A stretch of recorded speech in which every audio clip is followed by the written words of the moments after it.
2 3 பேர் வந்திருக்காங்க. அவங்களுக்கு நம்ம பாலத்தை பத்தி தெரியாது. எடுத்து சொல்லுங்க. நம்ம தாதா ஒரு பாலத்து மேல காலை வச்சாரு. அந்த பாலமே இடிஞ்சு போச்சு. ஒரு தோட்டத்துக்கு போனாரு. இவர் கால்பட்ட இடத்துல இதுவரைக்கும் ஒரு புல்லு பூண்டு கூட முளைக்கல. திருச்சிக்கு போய் அகண்ட காவிரியில காலை வச்சாரு. அன்னைக்கு ஆரம்பிச்சதுதான் பிரச்சனை. அவ்வளவு ஏன், இவருடைய காலுக்கு அபிஷேகம் பண்ண பாலை குடிச்ச பாம்பே செத்து போச்சுன்னா இவருடைய காலோட மையமே நினைச்சு பாருங்க.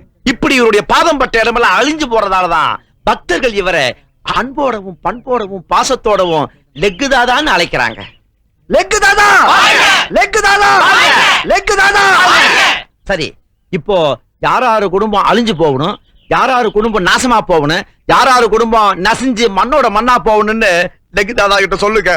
லெக்கு தாதா, எனக்கு அண்ணனுங்க 3 பேரு. அவங்க 3 பேர் நல்ல வசதியா இருக்கிறாங்க. நான் சோத்துக்கே கஷ்டப்படுறேன். இப்ப அதுக்கு என்ன பண்ணணும்? அவங்க வீட்டுல உங்க பாதத்தை வச்சு அவங்க நடுத்தருவுக்கு கொண்டு வரணும். ஆஹா, அண்ணன் மேல என்ன பாசம்! சர்வநாசம் சர்வநாசம் சர்வநாசம். தாதா, நான் ஒரு சினிமா படம் எடுக்கிற ப்ரொடியூசர். என் ஆபீஸ்ல வேலை செய்யற பையன் என்னையே ஏமாத்திட்டு அவன் படம் எடுக்கிறான். வர அமாவாசை அன்னைக்கு பூஜை. அவன் படத்தை நிறுத்தணும். அவன் நாசமா போகணும். கவலையே படாது.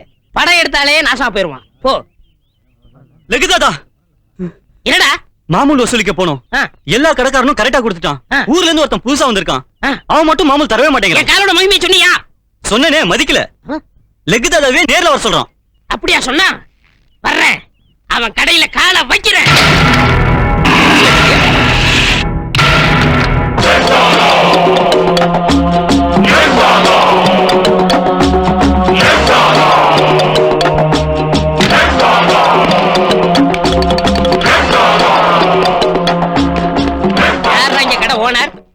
நான் தான்டா. மாமூல் கொட்டா தரமாட்டேன். ஆமாடா. என்ன பத்தி உனக்கு தெரியாதுன்னு நினைக்கிறேன். நீ யாரு, உன் ராசி என்ன, எல்லா கதையும் எனக்கு தெரியும்டா.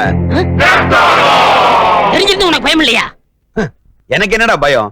கேரள நம்பூதிரிங்களை வச்சு நாள் குறிச்சு, நல்ல ஐயருங்களை வச்சு கணபதி ஹோமம் பண்ணி நவரத்னத்தையும் பூமியில பதிச்சு நல்ல ராசியானவங்களை கூப்பிட்டு கடையை திறந்திருக்க.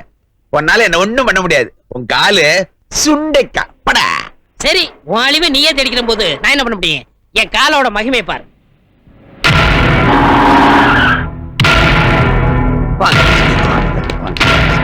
நீங்க தான் இந்த கடை ஓனர். நான் தான் இந்த கடை ஓனர். உங்களுக்கு என்ன வேணும்? டிபார்ட்மெண்டல் ஸ்டோர்னு சொல்லி இங்க கள்ளக்கடத்தல் பொருள் விக்கிறதா எங்களுக்கு நியூஸ் வந்திருக்கு.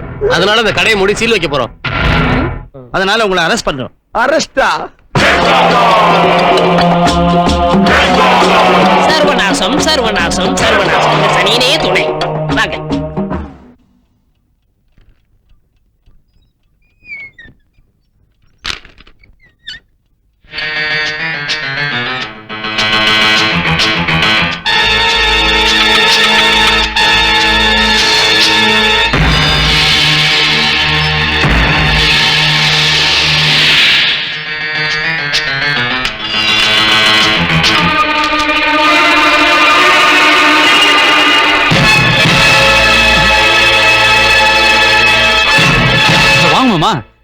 எப்போ வந்தீங்க?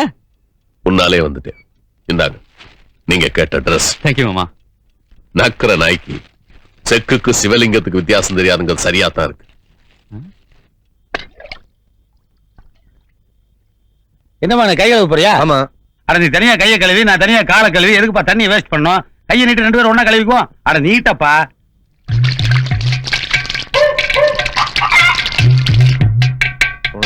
என்ன மாதிரி முனங்குற? It is called 2 in 1. No, it is called album. என்னடி உன் பாட்டுக்கு அல்பகல் பண்ண போறான்? ஆமாங்க, போய் போய் தண்ணிக்கெல்லாம் இப்படி பண்ணா அவன் திட்டாம என்ன பண்ணுவான்? என்ன தண்ணிக்கெல்லாம் இப்படி பேசுறாங்க? ரயில்ல கூட தண்ணி சிக்கனமா செலவு பண்ணி எழுதி இருக்காங்க. அப்ப கவர்மெண்ட் கஞ்சனா அல்பமா? ஆமா, நீ என்ன திடீர்னு செக்க செவேர்னு ஆயிட்ட? சோப்ப கண்ணா வேணான்னு போட்டு செலவு பண்றியோ?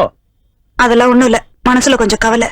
உனக்கு என்ன கவலை? நான் என்ன குறை வச்சேன்? நெத்தியில ஒரு பொட்டு, வகிட்டுல ஒரு பொட்டு, 2 பொட்டு கலவு பண்ணிருக்கலாம். காலகாலத்துல நம்ம பையனுக்கு ஒரு கல்யாணத்தை பண்ணி வைங்கன்னா கேக்குறீங்களா? அவனுக்கு காலகாலத்துல கல்யாணம் பண்ணி வைக்காம இருக்கிறதுக்கு ஒரு அர்த்தம் இருக்கு. என்னது? அடியே 90ல பண்ணியிருந்தா வரவச்சுனா என்ன கிடைக்கும்? 1 லட்சம் ரூபாய். 93ல 2 லட்சம் ரூபாய். 96ல 3 லட்சம். இன்னும் 3 வருஷம் 6 வருஷம் வெயிட் பண்ணோம்னா வரவச்சுனா எங்கே போயிரும்ல? இன்னும் 2-3 வருஷம் கழிச்சு அவனுக்கு வரதட்சணை 5 ரூபாய் கூட வரப்போறது இல்ல. ஏன்?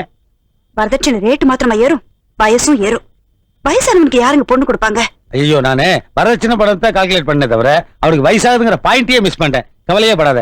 நாளைக்கே புரோக்கர்கிட்ட சொல்லி ஒரு நல்ல வசதியான பொண்ணை கேட்ச் பண்ண சொன்னேன். ஆமா, உங்க பையனுக்கு எந்த மாதிரி பொண்ணு வேணும்? எப்படி இருந்தாலும் பரவாயில்ல. எப்படி இருந்தாலும் பரவாயில்லைன்னா மொடமா இருந்தா பரவாயில்லையா? கண்ணு தெரியலனாலும் பரவாயில்ல, காது கேட்கலனாலும் பரவாயில்ல. ஆஹா. பொண்ணு என்ன படிச்சிருக்கணும்? எதுக்கு படிப்பு? நீ என்ன படிச்ச? நான் என்ன படிச்சேன்? நாம ஆபீஸ் வச்சு நடத்த போறோமா? என்ன அர்த்தமெல்லாம் படிச்சுக்க? சரி, பொண்ணு கலரா இருக்கணுமா இல்ல கருப்பா இருந்தா ஓகேயா? ஐயோ, கலர் என்னைக்கு இருந்தாலும் கருத்து போயிடுறேன். கருப்பு தான் பிக்ஸ்டா இருக்க. கருப்பாவே பாரு. பொண்ணு எந்த வயசுல எதிர்பார்க்கறீங்க? வயசாயா முக்கியம்? வயசுக்கு வந்திருக்கணும், அதான் முக்கியம். அட்டேங்க அப்பா, பேங்க்ல வேலை பார்க்கிற பையனுக்கு இப்படி ஒரு பொண்ணை பார்க்கிற ஒரே அப்பா நீங்க தான் நினைக்கிறேன். உங்களுக்கு எவ்வளவு பெரிய மனசு! அநேகமா வரதட்சணை கூட கேட்க மாட்டீங்க போல தோணுது. செருப்பால் அடிப்பேன். யார பார்த்து என்ன கேள்வி கேக்குற? யோ, வரதட்சணை ஜாஸ்தியா வேணும், அதுக்குதான் பொண்ணு எப்படி இருந்தாலும் பரவாயில்லன்னு சொல்லிட்டு இருக்கேன். நான் தப்பா புரிஞ்சுக்கிட்டேன். அப்புறம் பொண்ணு பாக்குறதுக்கு நாங்க மத்தியானம் 12:30 இருந்து 1 மணிக்குள்ளதான் வருவோம். பொண்ணை வழக்கமா சாயந்தர வேலையில தானே பாப்பாங்க. சாயங்காலத்துல போனா பஜ்ஜியும் சொச்சியும் போட்டு அத்துட்டுருவானுங்க. நாங்க ஃபேமிலியோட ஃபுல் மீல் சாப்பிடணும், அதுதான் லஞ்ச் டைம் பிக்ஸ் பண்றேன். ரொம்ப பெருந்தன்மையோட பேசுறீங்க. ஆமா, பொண்ணை பார்க்க இந்த ஜீன்ஸ போட்டுட்டு தான் வருவேல? கல்யாணத்துக்கு இதே ஜீன்ஸோட தான் வருவேன். ஏன்னா இது ராசியான பேண்ட், எங்கிட்ட இருக்கிறது இது ஒரு ஜீன்ஸ் பேண்ட் தான். அப்புறம் பொண்ணு பார்க்க வர்றமே அந்த ஆட்டோ சார்ஜ் பொண்ணு வீட்டுல தான் வாங்கி தரணும். எப்படி மீட்டருக்கு மேல கேப்பீங்களா? 5 10 கேப்பேன். 5 ரூபா ஆட்டோக்காரர் கொடுப்பேன், 5 ரூபா நான் வச்சுக்குவேன். அதை பத்தி உனக்கு அடாடாடா, நெஞ்ச தொட்டுட்டீங்க. அதை விடுங்க. இப்போ எனக்கு என்ன கமிஷன் கொடுப்பீங்க? உனக்கு அது கமிஷனு? பொண்ணையும் பையனையும் கோர்த்து விடுறேன்ல. எங்களை மட்டும் தான் கோர்த்து விடுறியா? 2 பேர்த்தையும் தானே கோர்த்து விடுற. அங்க வாங்கிக்க. ஐயோ, அவங்க சைடுக்கு அவங்க கொடுப்பாங்க, உங்க சைடுக்கு நீங்க என்ன கொடுப்பீங்கன்னு கேக்குறேன். என்ன சைடு இருக்க? எங்க சைடு தான் அவங்க சைடுல வாங்கிக்கிற.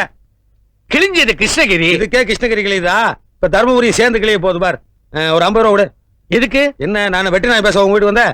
அந்த பொண்ணோட கல்யாணத்தை பத்தி பேசத்தான் உங்க வீடு தேடி வந்தேன். ஆட்டோ சார்ஜ் யாரு கொடுப்பா? இப்ப கூட அப்புறம் பொண்ணு வீட்டுல வாங்கிக்க. ஐயா சாமி, நீங்க தரகருக்கெல்லாம் தரகர். எங்க காலு? அதெல்லாம் இருக்கு. வந்து 1/2 மணி நேரம் ஆச்சு, வெறுவாயிலே பேசிக்கிறிய. ஒரு காபி குடுத்தியா? வீட்டுக்காரி வெளியே போயிருக்கிறா. இதே பதில சொல்லி நான் எத்தனை பேர் ஏமாத்திருப்பேன். ஆமா, இதென்ன பணம் வள வச்சிருக்கியா? வாசனை கும்மன் அடிக்குதே. ஊர்ல இருந்து கொண்டாந்தீங்களா? மார்க்கெட்ல கிடைக்கிறதே இல்லைங்க. நான் வச்சுக்கிறேன். இது எப்படி ஊர்ல இருந்து கொண்டு வந்தீங்களா? இது மார்க்கெட்ல கிடைக்கும். வர்றேன். உஷாரான பார்ட்டி போல் இருக்கு.